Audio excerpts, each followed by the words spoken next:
하나님, 전지전능하셔서 우주 만물을 창조하시는 가운데 오직 우리 인간만 하나님의 형상 가진 영적인 존재로 창조해 주실 뿐만 아니라 모든 것을 누릴 수 있는 축복까지 주신 것 참으로 감사를 드립니다.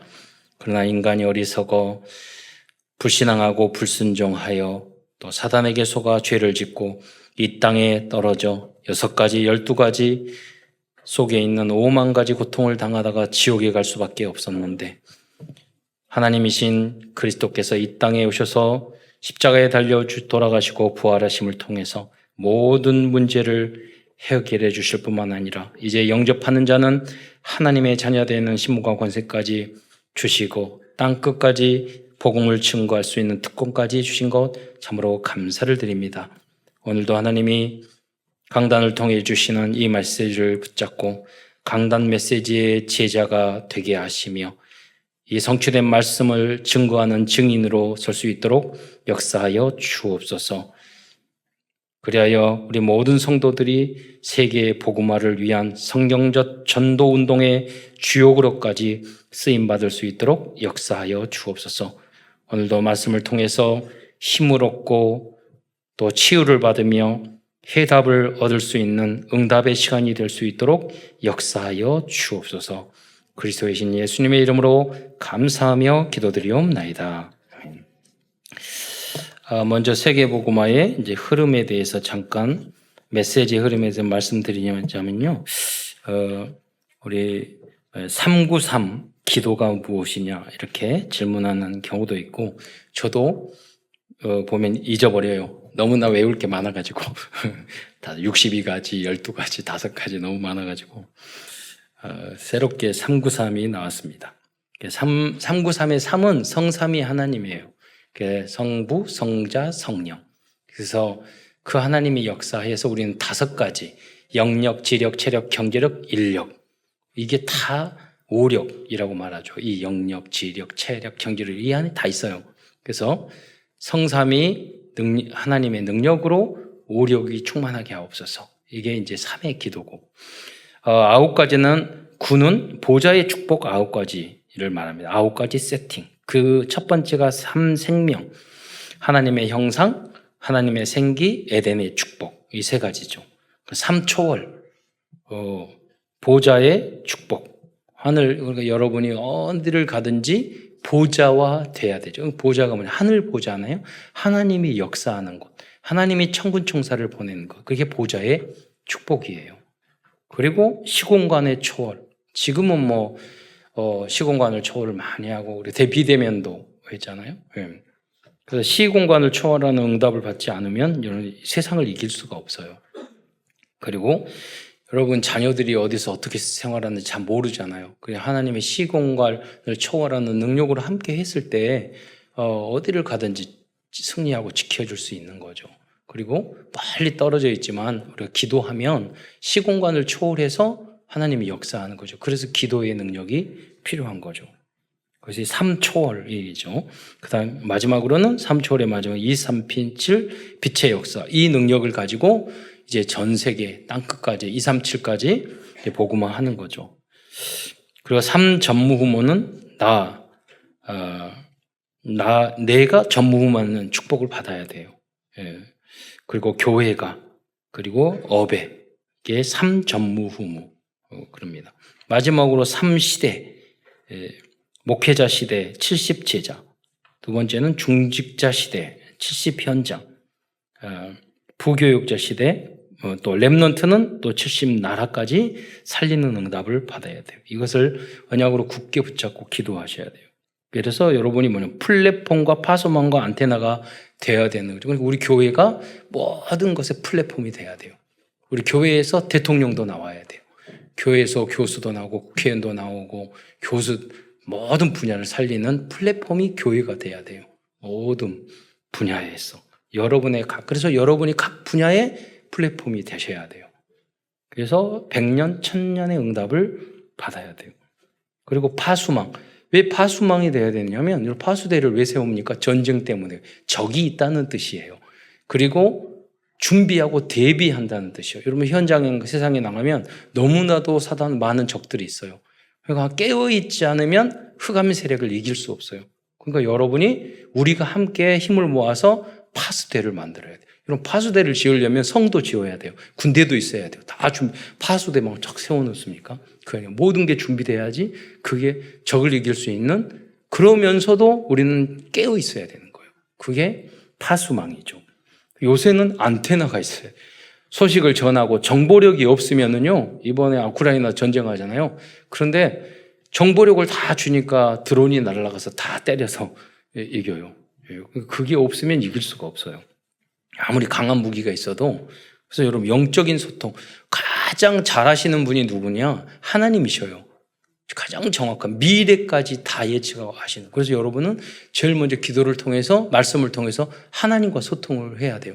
거기에 약간 집중을 하면 미래가 보여요. 그리고 그 보이는 길이, 믿음은 보이지 않, 바라는 것들의 실상이라고 그랬잖아요. 지금 문제는 허상이에요. 그래서 하나님 앞에 조금만 집중하면 미래가 보여야 되고, 어느 때까지 집중하고 기도해야 될 건가? 미래가 확실하게 보일 때까지 여러분 집중하고 말씀을 계속 질문하고 확인을 하셔야 돼요. 대충 하는 게 아니에요. 계속해서 확실하게 보일 때까지.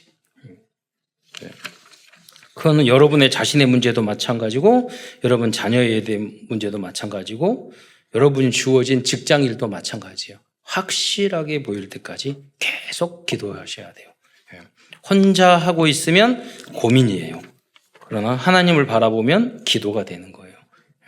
안 돼도 나중에는 30배, 60배, 100배로 축복이 와요. 그럼 내가 계획한 것과 다른 것이 항상 와요. 그래서 여러분, 내가 인생을 계획하지 말고 많은 것을 준비하고 설계하고 하되 항상 하나님 앞에 맡겨야 돼요. 왜냐하면 하나님은 항상 내가 원하지 않는 것들 주시더라고. 저도 보면. 근데 나중에 가보면 더 완벽한 응답을 주시더라고요. 그러니까 믿음으로 끝까지 하나님의 뜻이 무엇인지 해야 되고, 그 가장 좋은 방법이 뭐냐면, 그러기 때문에 강단을 통해서 여러분이 응답을 받으셔야 돼요. 많은 메시지가 있지만 나에게 주신 메시지가 있어. 그것을 붙잡고 순종하고 복종하고, 여러분의 수준, 기준, 표준이 말씀이 돼야 되고 강단이 돼야 돼요. 여러분의 감정과 여러분의 상황과 여러분의 능력으로 기준을 하면 여러분은 승리할 수가 없어요. 그러니까 하나님의 말씀이 이러는데, 제가 여러분, 우리가 가장 안 되는 게 그러잖아요. 항상 기뻐하라고 그랬어요. 그럼 성경에 나왔잖아요. 그럼 기뻐하면 돼. 그러잖아요. 그럼 기뻐 안 할 이유를 그렇게 많이 찾으셔. 감사하라고 그랬잖아요. 성경에 나왔잖아요. 무조건 감사하면 돼. 그러잖아요. 그게 절대적인 기준이에요. 그래야지 여러분 승리할 수 있어요. 여러분이 항상 어디 갔는데 어떤 분이 이래도 기뻐하고 항상 웃고 그러면 쟤는 괜찮은 애네. 힘들고 어려워도 이것도 감사하죠. 이것도 감사하죠. 제가 옛날에 예를 들었잖아요. 우리 신학교 다니는데 여자 후배가, 제가 걸어오는데 그때 신학교 다닐 때 전도사님 좀 응답 받았어요. 그러니까 뭔 응답이냐 그러니까 저 차 타고 막 그러면서 하나님 앞에 그 오디오 녹음기 주라고 했더니 하나님이 주셨다고. 그래서 가까이 와서 이렇게 자세히 봤더니 깨져가지고 테이프로 붙여놓은 거야. 그래가지고 무슨 속으로 무슨 저런 거 새 거로 좋은 걸로 응답 받아야지 진짜지 무슨 깨진 게 응답이야. 그러면 속으로 그렇게 생각을 했어요. 기쁜 마음으로 올라가더라고요. 그런데 제가 뒷모습을 딱 보면서 그 생각했어요. 저 자매는 항상 이미 성공했고 어디를 가든지 응답받겠구나. 왜? 기도에서 깨진 그걸 받아도 감사할 줄 알았잖아요. 남들은 새 것을 받고도 막 짜증내고 그 다음에 바로 응답받으면 짜증낼 거 찾아내고 막 그러잖아요. 그건 이미 실패한 거예요. 그 인생 자체가. 그러잖아요. 그래서 여러분, 말씀을 절대적인 기준으로, 원수까지 사랑하라고 답이 와 있잖아요. 무슨 그렇게 인간 갈등을 많이 해요. 원수까지 사랑하라는. 기준을 그 하나님 말씀으로 두지 않고 여러분의 수준으로 두니까 한 필요 없는 그 시간들을 우리가 낭비하게 되는 거예요. 그러니까 쉽지 않아요. 그래서 계속 여러분 예배에 성공해야 되는 거예요. 여러분이 한 번 말씀 듣고 실천해버리면은 그 목사들이 백수가 돼요. 감사하게도 여러분이 계속 말씀을 안 지키니까 설교를 또 하고 일거리가 있어. 그래도 여러분이 간절히 바라는 것은 여러분이 정말 제자 되게. 그래서 여러분 말씀 안 들으니까 또 와서 듣고 또 자빠지고 그리고 또 막 힘내고 그러기를 바라겠어요, 목사. 여러분이 좀 말씀 딱 듣고 현장에 요셉처럼 이름들 좀 계속 응답받아서 목사님 말씀대로 살았더니 이렇게 응답받았어요. 그 증거를 듣기를 원하지. 그러지 않겠어요? 그 주역이 되시기를 축원드립니다. 오늘 룻기 본문으로 들어가겠습니다. 유대 땅 그 베들레헴에 나옴이라는 여인이 있었습니다. 그 남편의 이름은 엘리멜렉이었고 두 아들이 있었는데 그들의 이름은 말론과 길뇽이었습니다. 근데 이제 우리가 그 이름을 보면 우리가 성경 전체의 내용을 알 수가 있을 때가 많습니다. 그 엘리멜렉이라는 이름은 나의 하나님은 왕이시다 이런 뜻이에요. 근데 어떤 사람은 이름대로 살아가는 사람도 있고 이름과 정반대로 살아가는 사람도 있어요. 이름이 믿음이가 있어요. 그런데 그 믿음이 하나도 없더라고요. 김믿음인데 믿음이 하나도 없어. 이 사랑인데 사랑이 하나도 없어. 그런데 좀 제가 미안하지만 어떤 애가 이름이 그 친구한테는 오래 지나가지고 이제 설교 안 듣겠지. 이름이 허공주였는데 공주하고는 전혀 관계가 없는 상태로 생겼어. 항상 기쁘게 살아가던데. 근데 여러분 엘리멜렉이 반대의 사람이야. 나의 왕 하나님은 왕이시다. 그런데 하나님을 왕으로 믿지 않았어요. 엘리멜렉은 이건 불신앙했어요. 나오미는 나의 기뻐하는 자라는 뜻이에요. 나오미는 이름대로 살았어요. 그리고 말론과 길뇽은 말론이라는 첫째 아들은 병약한 그리고 길뇽은 낭비라는 뜻이에요. 그러니까 이걸 통해서 엘리멜렉이 결국은 낭비 때문에 그 흉년도 있지만 집을 떠났다고 신학자들은 생각하고 있는 거예요. 이게 경제 관리를 제대로 못해서 집안 땅 다 팔아고 빚 지어가지고 이방 땅까지 가서 자기도 죽고 자녀도 죽고 그렇게 된 사람이 엘리멜렉이에요. 이렇게 살아가는 사람이 많습니다. 여러분 그래서 언약을 굳게 붙잡고 반대대로도 여러분 기도를 하셔야 됩니다. 그래서 말씀대로 살아가고 복음대로 살아가고 하는 게 너무너무 중요해요. 여러분 인생을 한번 딱 실패하잖아요. 10년, 20년이 확 날아가요. 그때 가서 하나님 자녀는 또 달라요. 그때 가서 후회해도 소용없어요. 그래서 어렸을 때 렘넌트 때 세월을 낭비하지 않도록 말씀대로 언약 따라 살아가도록 여러분 잘 가르쳐야 되고 아무리 잘 가르치더라도 내 자녀여도 사랑으로 가르쳐도 불순종하면 그 복이 안 되는 거예요. 그러니까 우리는 뭐냐면 중보 기도를 해줘야 돼. 그 흑암이 꺾이도록. 그래서 굉장히 다른 거 할 거 없어요. 부모님이 해야 될 것은 기도예요. 기도. 어느 순간에 타락한 그런 사람들도 변화되어서 사명자가 된단 말이에요. 그게 뭐냐면 기도 때문에 그러는 거예요. 그래서 기도의 가치를 부모님은 가볍게 생각하면 그 잔소리는 그만하고 기도를 해주세요. 믿음으로. 흉년으로 인해서 모압 땅으로 이주하였는데 이 가족들이 얼마 되지 않아서 남편 엘리멜렉은 사망하고 말았습니다. 그런데 이방 땅인 모압에서 모압 여인들과 결혼한 두 아들도 사망하고 말아버렸습니다. 룻기는 사사시대의 한 가정에서 일어난 사건에 대한 복음과 사랑과 은혜에 대한 스토리텔링이라고 할 수 있습니다. 스토리텔링에 대해서 잠시 이야기하자면 왜 이 스토리텔링이란 어떤 이야기 형식을 통해서 우리가 그러잖아요. 옛날에 이렇게 말하면 눈이 탁 뜨잖아요. 제가 어렸을 때 저희 할아버지하고 항상 잤는데 라디오를 우리 할아버지 항상 키셨어요. 그런데 그때 전설 따라 삼천리 그 이야기 항상 재밌게 들었어요. 스토리텔링이니까 이야기니까 귀신 이야기도 나오고 무슨 이야기도 나오고 그래서 이런 메시지를 전달하고자 그래서 그 이야기 안에는 교훈이 있잖아요. 메시지와 전달하고자 하는 교훈과 내용을 효과적으로 전달하는 형식이 스토리텔링이죠. 어떤 사람이 이야기를 잘 하잖아요.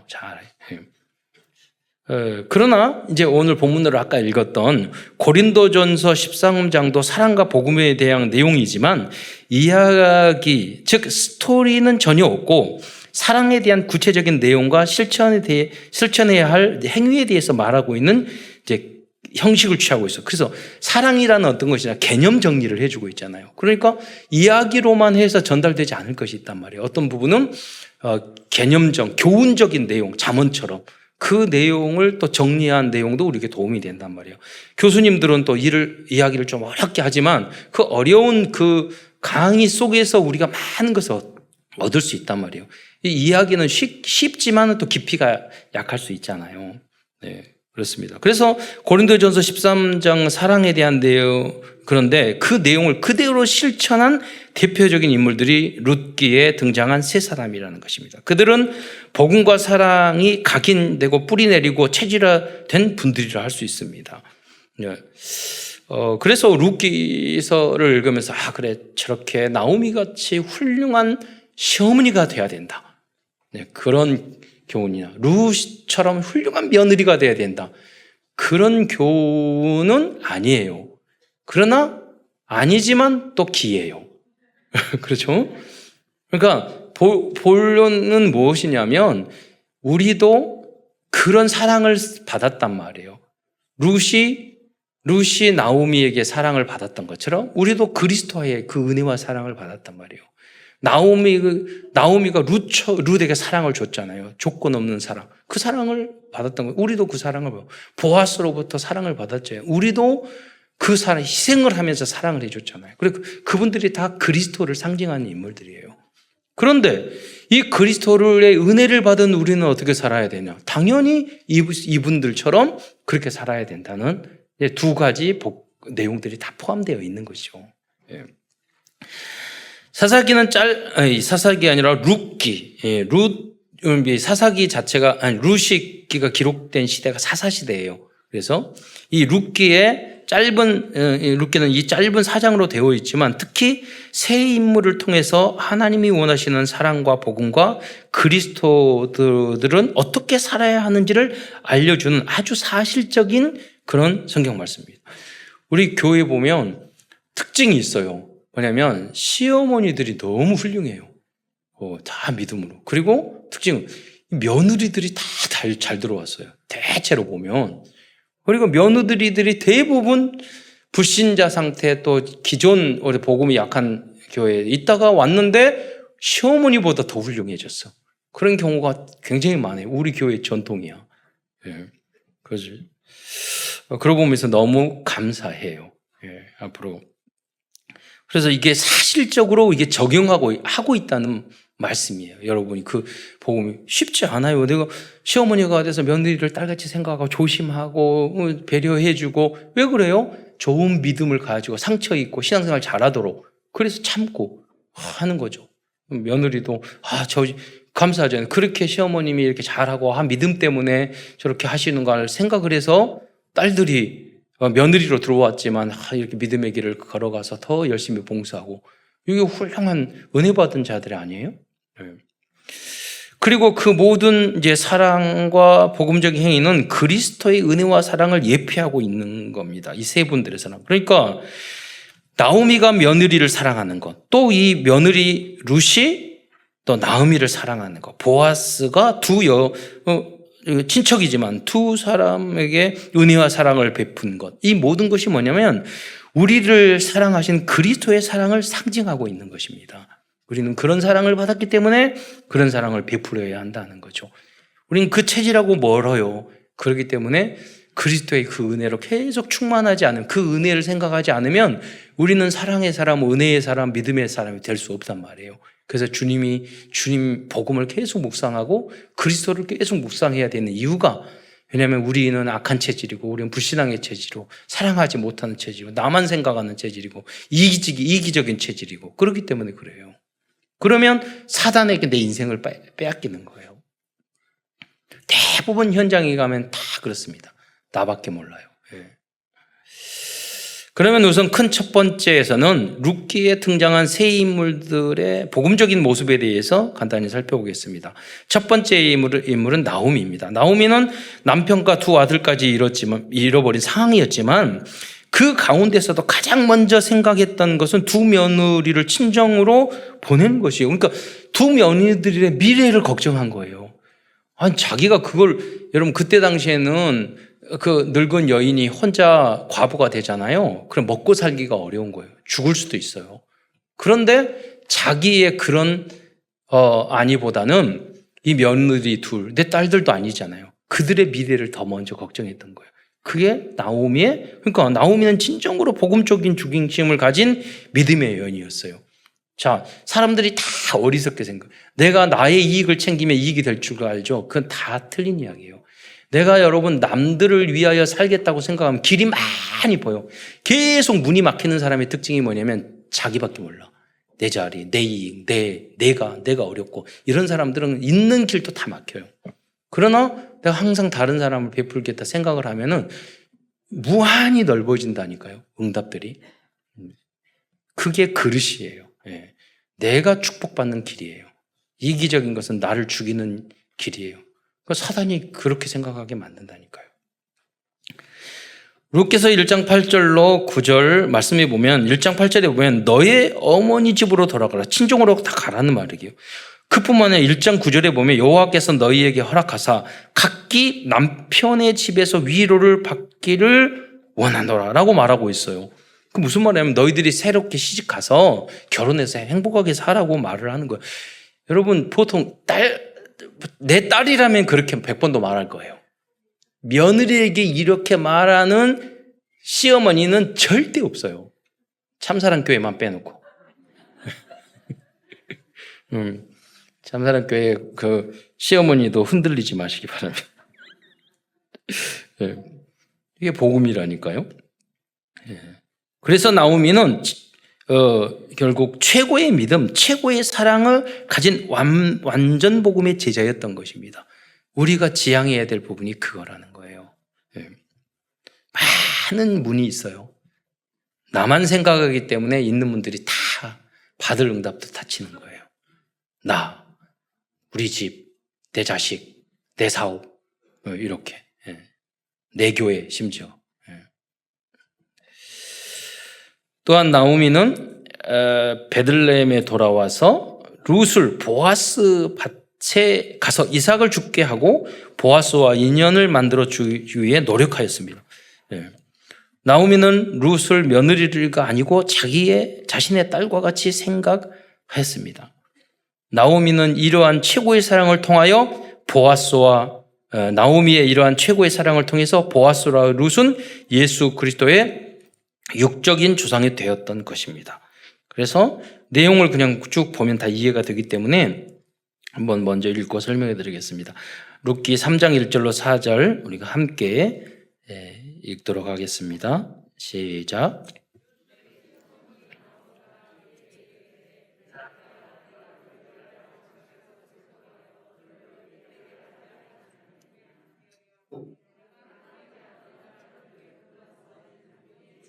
아니냐. 보라, 그가 오늘 밤에 타작마당에서 보리를 까불리라.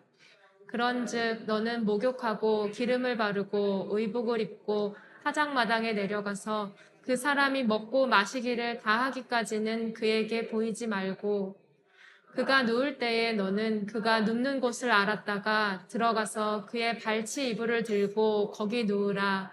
그가 내 할 일을 내게 알게 하리라 하니. 그러니까 나오미는요 친척 중에서도 룻을 가장 잘 보살펴 줄 수 있는 사람을 찾았던 거예요. 그래서 그 사람에게 가서 너는 그 밑에 가서 모욕하고 가가지고 있으면 너가 할 말을 하겠다. 그러니까 유대인의 전통에는 친친척들이 남편이 죽거나 그렇게 되면은 그 친척들이 가까운 친척들이 돌봐주게 돼 있어요. 그런 전통이 있어요. 그러면 이제 보아스 같은 룻이 다 소식을 들었기 때문에 룻이 와서 그렇게 하면 무슨 의도인지 안단 말이에요. 그것을 깨닫고 보아스가 그런데 먼저 순서가 있어. 가까운 친척부터 돌볼 수 있는 그게 있어요. 그래서 자기는 첫 번째가 아니야. 그래서 그 사람한테 가서 물어서 내가 돌보겠다 하니까 그 빚과 땅까지 다 물려받고 여기 결혼까지 하게 된 거예요. 그래서 이 나오미는 바로 이렇게 보아스에게 보냈단 말이에요. 구체적으로 찾아서.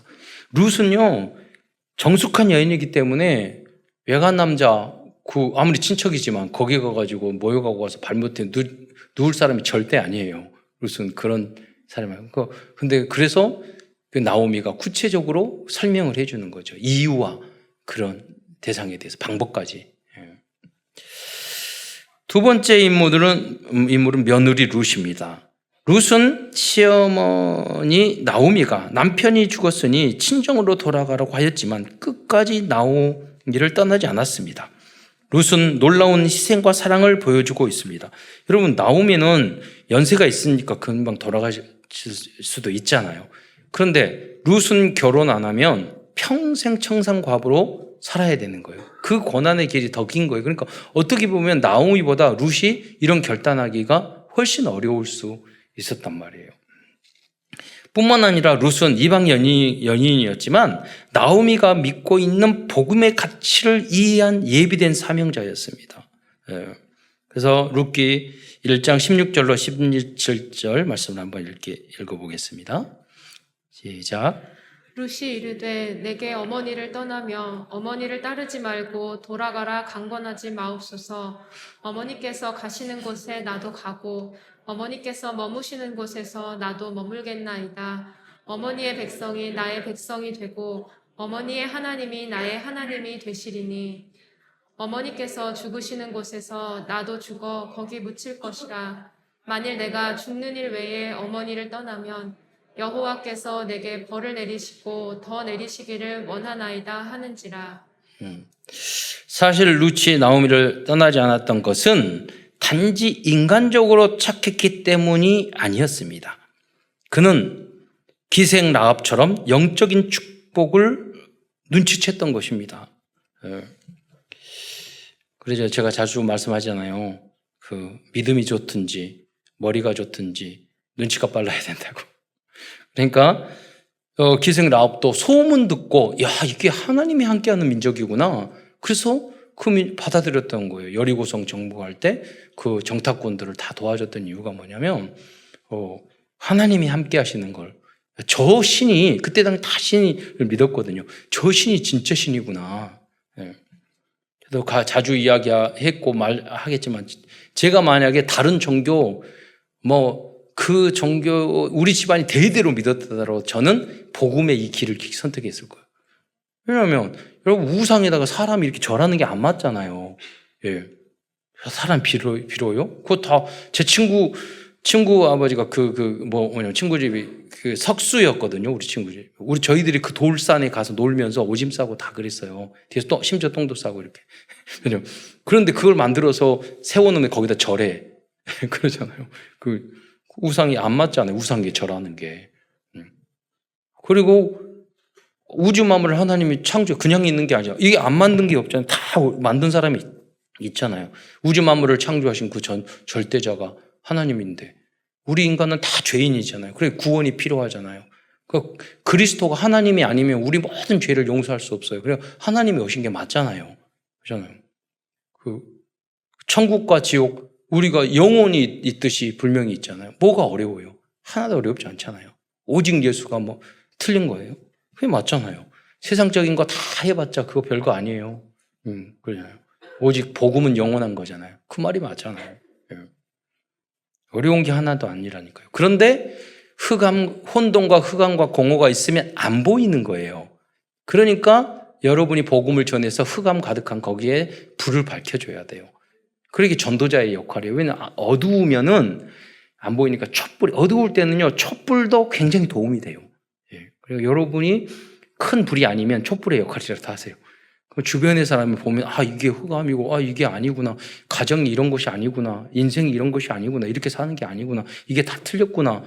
이런 걸 안단 말이에요. 알려줘야 돼. 말씀의 기준으로. 하나님이 거룩하니 너희도 거룩하라. 사람들은 다 더럽게 살려고 하잖아요. 하나님은 우리 거룩하게 하고 사람은 다 이기적으로 나만 살라고 하잖아요. 성경은 말하기로 원수도 사랑하라고 그러잖아요. 어느 게 맞아요? 어느 게 진리예요? 누가 전하겠어요? 세상에는 이 말씀이 모른다니까요. 그러니까 여러분이 안 되더라도 여러분 자신을 전하는 게 아니에요. 그리스도를 전하고 하나님 말씀을 전하는 거예요. 나도 이렇게 하나님 말씀했는데 내가 잘 안 돼. 그런데 이거 우리가 함께 해보자 이렇게. 그렇게 해서 여러분 다락방도 하고 복음도 전해줘야 되는 거죠. 그런데 이 기생 라합은 하나님의 은혜를 받은 자예요. 그래서 작은 진리를 보고도 금방 깨달았어요. 어머니의 모습을 보고 어머니의 모습을 딱 봤더니 복음과 은혜가 콸콸 넘쳐. 어머니를 보니까 하나님이 보여. 이 라무이를 보니까 믿음이 보여. 확신이 와. 그러니까 흔들릴 이유가 없잖아요. 여러분이 그래서 그것을 여러분 현장에서 보여주셔야 돼요. 그 믿음을. 말로 하는 게 아니라. 결국 룻은 세계 복음화와 그리스도의 조상의 대열에 서게 되었습니다. 세 번째 인물은 보아스입니다. 보아스는 가난한 사람들을 배려할 줄 아는 부자였습니다. 자신들의 종에게 나오미와 룻을 위하여 일부러 이삭을 많이 떨어뜨려 주라고 부탁하였습니다. 룻기서 2장 15절로 16절 말씀 다시 한번 읽겠습니다. 시작. 룻이 이삭을 주우러 일어날 때에 보아스가 자기 소년들에게 명령하여 이르되 그에게 곡식단 사이에서 죽게 하고 책망하지 말며 또 그를 위하여 곡식 다발에서 조금씩 뽑아버려서 그에게 죽게 하고 꾸짖지 말라 하니라. 저는 이 말씀을 보면서 너무 감동이 되는 게 이 보아스의 자상함이에요. 여기 무슨 말이냐면 책망하지 말라.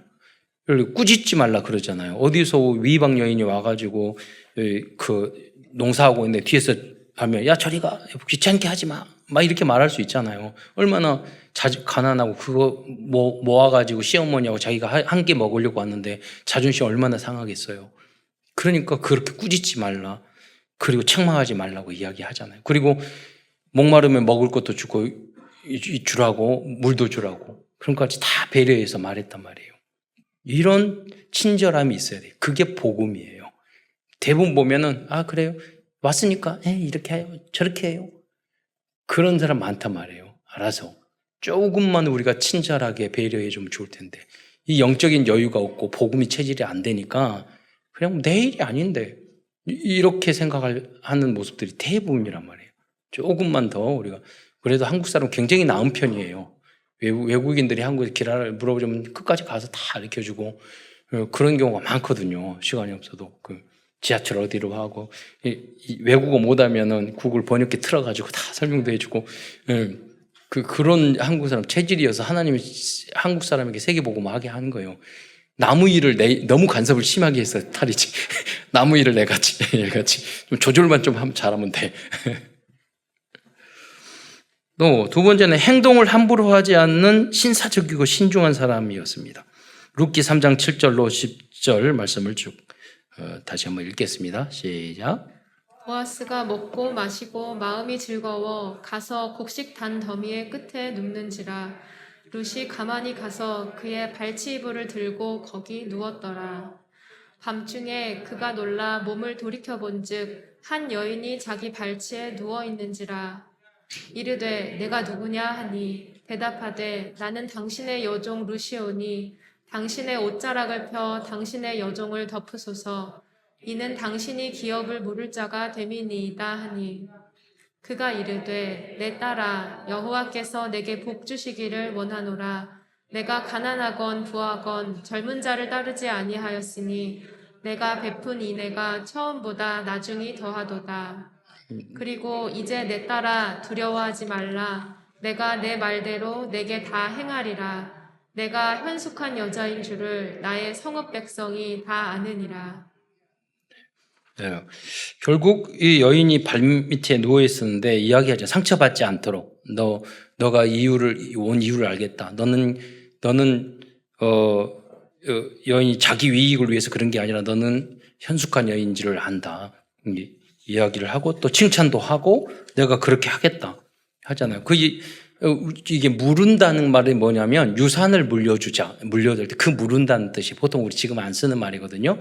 재산을 물려준다, 물은다. 그러니까 유대인 전통에는 어떤 게 있냐면 하나님이 12지파에 땅을 줬는데 그 땅이 50년 안에 이렇게 신현이면 남에게 줬더라도 그것을 친인척들만 갖게 돼 있었어요. 그럼 어려워서 이 땅을 내가 팔았다. 그러면 그 땅을 팔지라도 팔았으면 가까운 친척 순서대로 그 판 땅과 그 가족들까지도 책임지고 이렇게 하게 돼 있어요, 법적으로. 그게 무르는 것이에요, 우선. 그래서 보아스도 친척이었던 거죠. 그런데 이제 문제는 뭐냐면 만약에 그 땅을 팔았는데 빚이 있어. 그러면 유산처럼 빚까지 갚아줘야 돼요. 여러분 이제 부모님이 유산이 있잖아요. 그러면 유산을 조금이라도 받잖아요. 그러면 그 부모님이 가지는 빚까지도 다 책임져야 돼요. 만약에 부모님의 유산이 땅이 좀 있었는데 안 받았다. 그러면은 빚을 책임질 필요가 없는 거예요. 그러니까 지금 여기 이 상황이 그거예요. 엘리멜렉이 땅을 팔았는데 거기 그 안에 빚이 많이 있었던 거예요.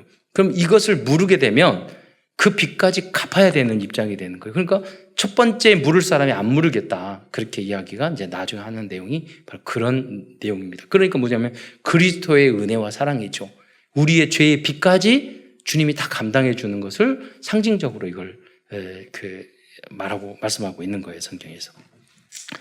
그래서 질서를 또 세 번째로 보아스는 질서를 지키고 화평케 하는 사람이었어요. 그리고 보아스는 일을 할 줄 아는 사람, 지혜로운 사람이었어요. 4장 2절로 4절까지 이제 읽어보고 설명드리겠습니다. 4장의 시작.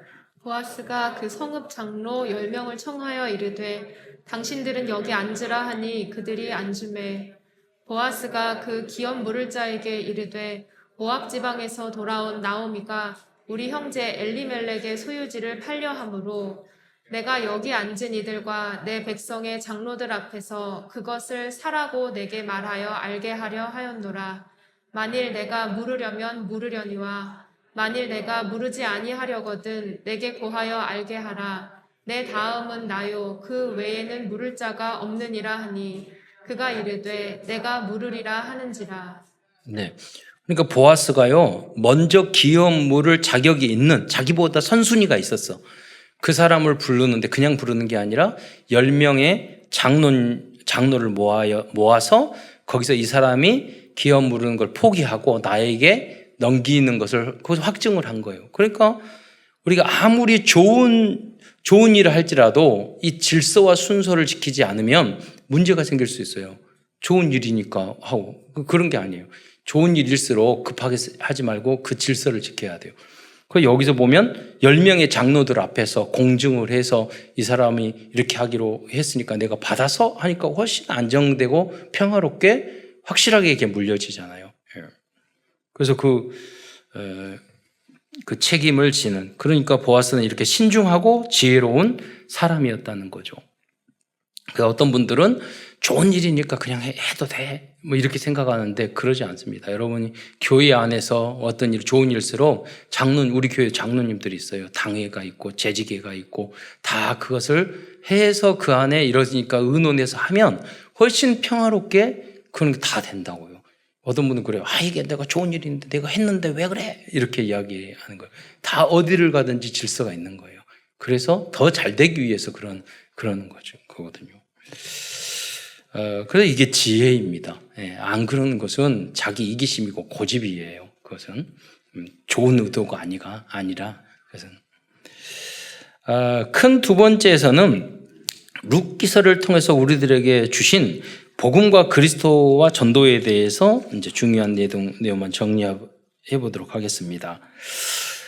첫 번째는 먹고 사는 것 때문에 언약의 땅 베들레헴을 떠난 엘리멜렉입니다. 그는 결국 모압 땅에서 자신도 또 두 아들도 사망하고 말았습니다. 여러 가지 내용으로 봤을 때 엘리멜렉은 여러분 엘리멜렉이 우리가 사람이 어려울 때 이사할 수도 있잖아요. 근데 이 상황 그게 다르다니까요. 여러분 사사시대잖아요. 그러면 이스라엘 민족이 430년 동안 애굽 땅에서 종살이 하다가 광야에서 40년 동안 또 광야 생활하고 그 어렵게 여리고성, 아이성 그래서 12 전쟁을 해가지고 뺏은 땅이 그래서 베들레헴 그 땅이에요. 그런데 생활이 좀 어렵다고 그래가지고 그 땅을 버리고 이방 땅인 이방 신을 섬기는 모압 땅으로 가버린 거야. 그러니까 입장이 전혀 다른 거예요. 그러니까 무슨 말이냐면 여러분 엘리멜렉은 먹고 사는 중심이었지 언약 중심이 아니었다는 거예요. 우리는 아무리 상황이 어렵다도 나 중심, 세상 중심, 육심 중심, 물질 중심 이렇게 선택해서는 안 된다는 것입니다. 그리스도인들은 교회 중심, 복음 중심, 전도 중심으로 모든 것을 선택하고 결정해야 됩니다. 그래야지 승리하는 거예요.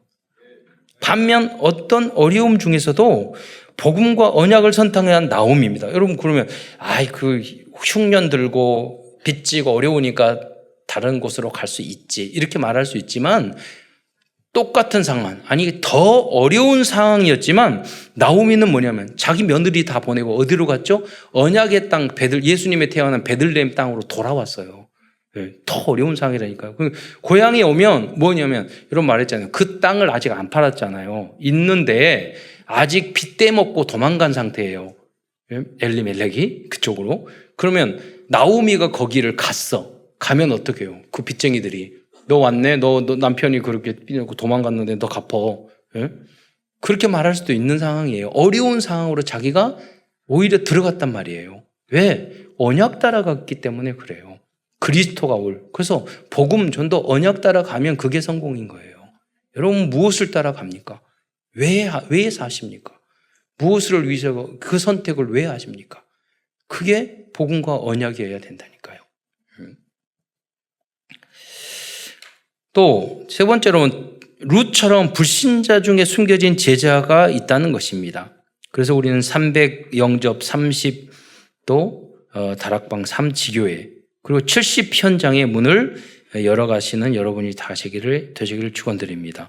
그래서 이제 5월 달에는 우리 전도 캠프를 할 겁니다. 여러분이 저한테 그 캠프를 할 때 이번 달도 팀별로 이 주변에서 가장 맛있는 집에 좋은 카페, 그래서 좋은 현장에 가서 놀다 오면 돼요. 그랬는데 딱 눈으로 봤더니 룻과 같은 나오미 같은 제자 같아. 그럼 가서 말 걸고 복음 전하고. 저는 70현장의 언약을 운동으로 잡았어요. 그래가지고 지난주 처음으로 윈드 서핑을 했거든요. 그런데 윈드 서핑을 한강에서 하다 보니까 깨달은 게 있어요. 항상 바람을 등져야 돼.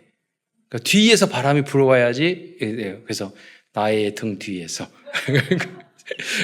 주님의 보이지 않지만 밀어줘야지 가는구나. 그래서 파도 불고 바람 불고 그래가지고 30분 물에 빠졌거든요. 그래서 그 사장님이 그러시더라고요. 강사 사장님이.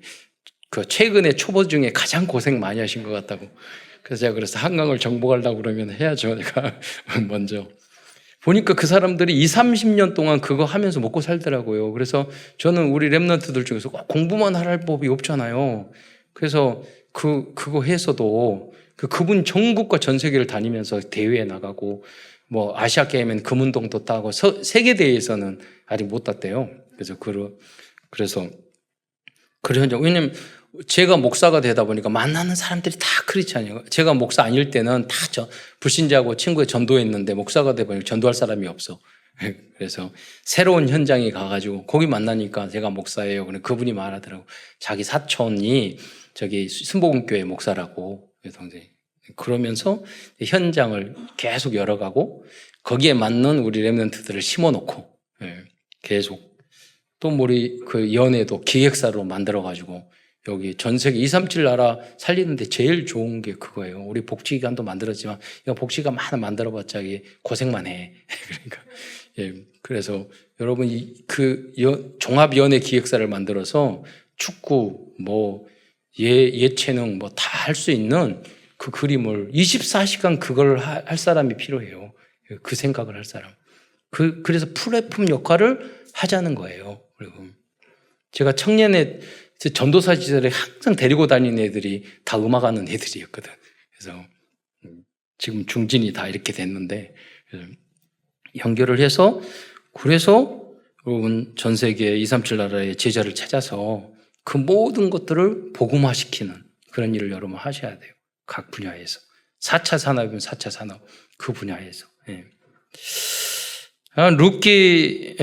룻기서의 모든 사건의 중심 무대는 수백 년 후에 그리스도께서 태어나실 유대 땅 베들레헴이었습니다. 이것은 완전 사랑과 구원을 성취시켜 주실 그리스도를 미리 예표하고 있습니다. 그리스도의 사랑과 은혜를 이해하는 이것이 룻기서의 핵심 주제와 절대 목표입니다. 다음으로 룻기서에 나오는 새 인물의 모습은 우리들에게 은혜와 복음과 사랑을 주신 그리스도를 상징하고 있다는 것입니다. 그러므로 그리스도를 나의 주인으로 영접한 그리스도인들은 새 사람을 닮아가야 할 것입니다. 결론입니다. 오늘도 룻기서를 통하여 우리에게 주시는 CVDIP를 정리하면서 말씀을 마치도록 하겠습니다. 커버넌트 언약입니다. 우리들이 붙잡을 절대 언약은 겨우 구원을 받는 수준에 그치지 않고 완전 사랑, 완전 복을 향해 도전해야 한다는 것입니다. 두 번째는 비전입니다. 우리의 비전은 237 나라 5천 종족 중에서 룻과 같은 예비된 제자를 찾는 것입니다. 여러분의 전문성과 달란트를 가지고 전 세계를 향하여, 특히 우리 후대들은 전 세계를 보고 기도해야 돼요. 유 목사님이 항상 그 말씀하셨어요. 시간 날 때마다 지구를 30바퀴 돌리면서 기도하신다고. 그래서 저도 가끔 시간 나면 돌려요. 그러면 10초면 돼요. 빨리 돌려버리면. 그 현장에 다 정복하기 앞서서. 그리고 그런 응답을 우리나라가 받고 있잖아요. 우리 한국 땅덩이가 접어서 세계화되지 않으면 먹고 살기 어려워요. 앞으로. 그리고 세계 복음화를 위해서 먹고 살기 위해서가 아니라 우리는 세계를 바라보고 기도를 해야 돼요. 드린 꿈입니다. 우리들이 만약 나오미, 룻, 보아스와 같은 제자가 되기 위해 24시간 마음만 먹어도 모든 꿈은 이루어질 것입니다. 여러분 처음부터 어려워, 힘들어 이 생각만 하는데 생각하는 것은 어렵지 않잖아요. 그렇잖아요. 그러니까 생각하다 보면 길이 나온다고요. 24시간 평화롭게. 아닌 것은 빼버리고 긴 거 하나님의 응답, 그게 기도예요. 응답을 찾아내는 거예요. 생각하기도 전에 아무 생각도 안 하고 안 돼, 못 돼, 힘들어 이거부터 먼저 생각하면 그 사람은 아무것도 못 누리고 못 해요. 이미지입니다. 우리는 하나님의 형상과 생기와 에덴의 축복을 받은 하나님의 자녀입니다. 중요한 결정 앞에서 조금만 집중해도 응답과 해답을 받게 될 것입니다. 그것이 올 때까지 여러분 집중해야 돼요. 대충 하라는 말이 아니에요. 믿음은. 대충 해서는 되는 게 아무것도 없어요. 집중해서 24시간 생각해야 돼요. 그리고 황 집사님이 오늘 영상 탁 만들어가지고 다 해서 작품 만드니까 너무 좋잖아요. 거기다 플러스. 그걸 계속 생각하신 거잖아요. 아이디어, 작품. 뭘 만드셨잖아요. 너무 감사하잖아요. 예. 프랙티스 실천입니다. 이번 주 한 주간에는 나오미와 룻과 보아스처럼 나의 현장에서 실천해야 될 내용을 적어보시기 바랍니다. 조금만 실천해도 기적이 일어날 것입니다.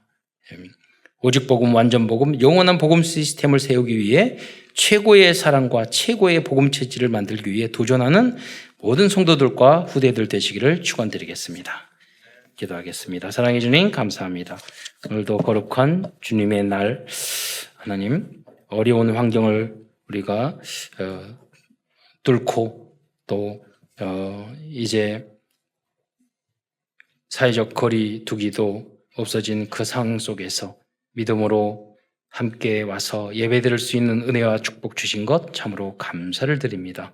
어떤 환경과 조건 속에서도 절대 언약을 붙잡고 하나님이 나에게 주시는 그 응답과 그 길을 보게 하시며 하늘 보좌가 우리 사랑하는 모든 성도들의 그 현장마다 하늘 보좌의 능력이 임하며 보좌화 될 수 있도록 역사하시고 우리 후대들이 특별 시공간을 초월하는 세계복음화의 주역으로 쓰임받을 수 있도록 잘 준비될 수 있도록 주께서 역사하여 주옵소서. 나의 목적과 나의 욕심만을 위해 살아가는 것이 아니라 하나님이 주신 그 그리스도의 그 최고의 사랑과 그 최고의 복음을 증거하기 위해서 결단하고 생명 건 도전을 할 수 있는 모든 우리 성도들과 후대들 될 수 있도록 축복하여 주옵소서. 그리스도의 신 예수님의 이름으로 감사하며 기도드리옵나이다.